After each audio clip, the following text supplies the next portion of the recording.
Hi, how are you? Last book of 2024 is Captain Corelli's Mandolini by Louis Bernier. It's a story of Second World War Greece. Do you know anything about Second World War Greece? I ask you. I didn't. When anybody talks about Second World War or you sit in a classroom, they talk only about Nazi Germany and Adolf Hitler, and maybe there is a side note about Il Duce, Mussolini, who was the ruler of Italy. But this book tells about Greece.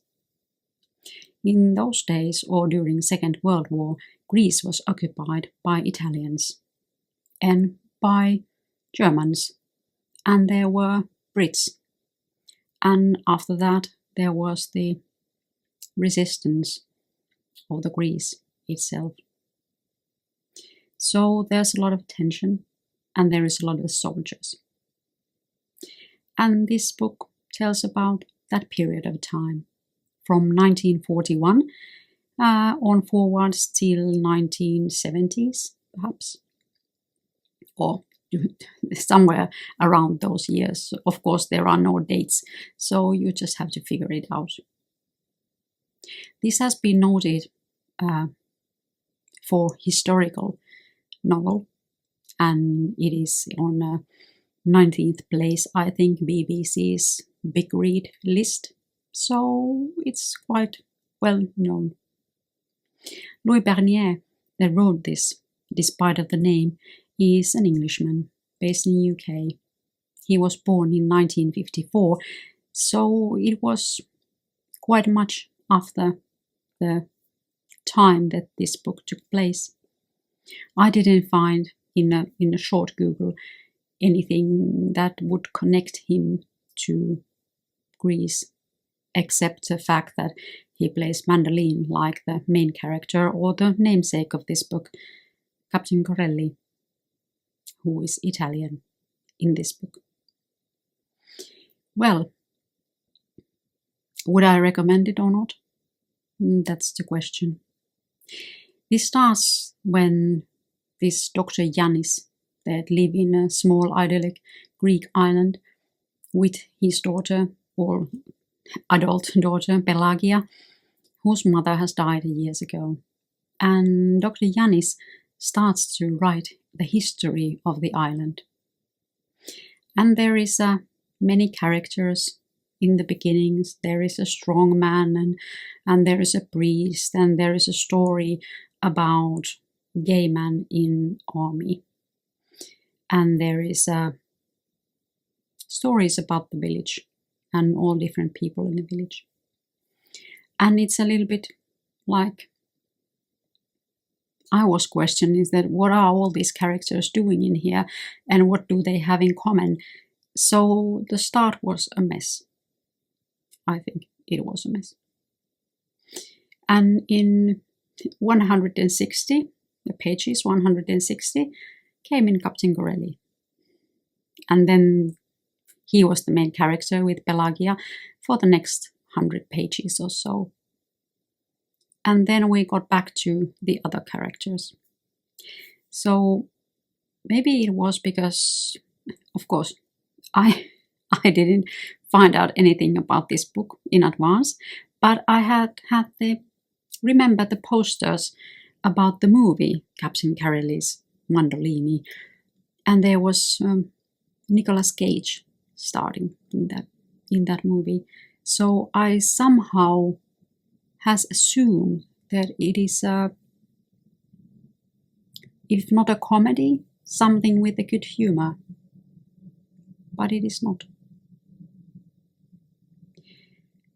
There are many very cruel and gruesome descriptions about war, about Greece groups and Italian groups going in different parts of Greece and to the mountains, and Albanians, and they think that Albanians are very cruel and are gangsters and criminals. But well, that's often the case with the neighboring countries. But there is very much cruelty in this book. Of course, it describes a time period in the Second World War, so it's given that there must be some.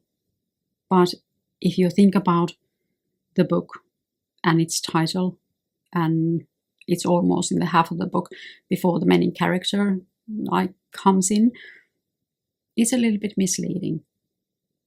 I didn't like the start because it was messy, because there was different kind of characters that were. I think that some of these bits were written very differently than the others. So if I would have guessed, I would have guessed that there were different people that wrote these different parts. But apparently he wrote all of them, and I believe that. But then, if you struggle to page 160, then you get the Captain Corelli and his companions and the fun part. And the fun part lasts the 100 pages. The romance with Pelagia and what happens during the Italian occupation. And then the Italians leave, and then comes the Germans. And the Germans leave, of course, they lost. And then comes the Greek resistance, and everything goes south after that. And it's not a pretty thing to read. But of course, if it is historical accuracy, then that's what happened. But what happened to the love story of this book? Well, on my opinion, the ending was a little bit like poorly thought or easily written or getting lazy.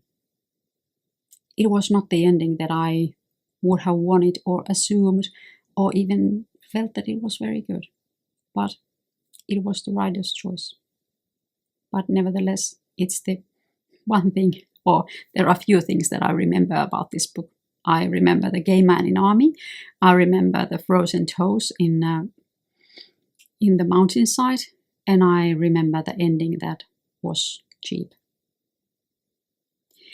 This was a nice book to read. Now I know more about Greece during the Second World War, but I cannot understand the world of me why this would be 19th in any list.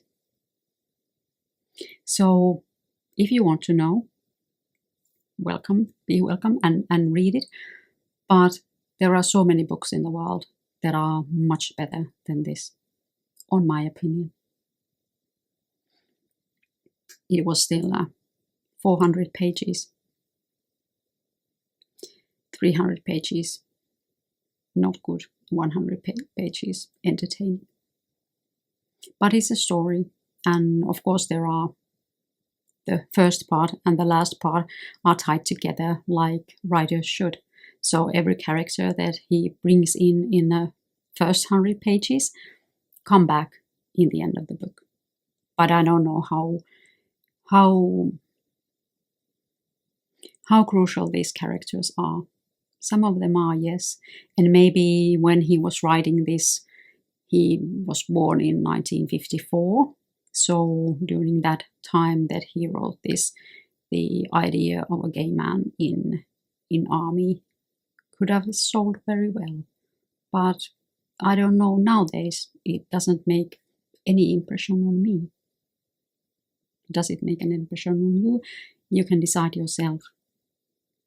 But that was a short review of Captain Corelli's Mandolini, which is in US, I think, just shortened without the captain. So it's just Corelli's Mandolini by Louis Bernier.